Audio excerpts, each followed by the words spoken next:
October is Breast Cancer Awareness Month.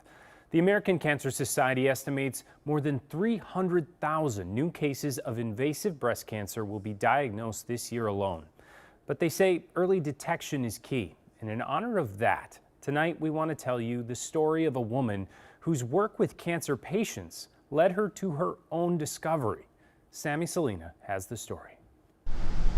Cancer can feel like a lonely journey. So we are monitoring to see if she moves at all. The staff at mHealth Fairview St. John's Hospital All of our volunteers are wonderful. relies on volunteers to keep patients company through chemotherapy. Jane is a real true representative of someone from Minnesota. She's all heart. Jane Nystrom has been greeting patients the past few years, I go, good morning, good morning, good morning, good morning to everybody. so she knew she would be in trusted hands. Kind of sunk a little bit, but at least I knew I was in good care. When she got the diagnosis of stage 3 breast cancer. I said, well, do I have to go with chemo and radiation? He said, Jane, if you don't, you'll die. We've been here together with her from the start, which was over a year ago, when we know how hard it is and grueling going through these treatments are. But then when I got cancer, oh God, I went up there. They treated me like a queen. She says the worst part, she had to stop volunteering. Hello, good morning. But today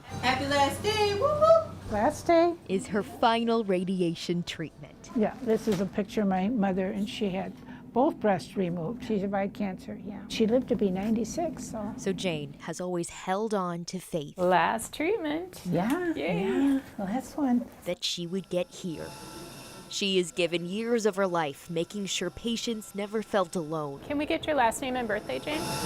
So this final appointment is a special one for St. John's. And after years of cheering on others, she would have her whole team here for her turn. Anybody that's going through chemo needs support. You gotta ring your bell. And I'll ring the bell. Of course, that's as clear as a bell. Sammy Solina, KARE 11 News. Wow.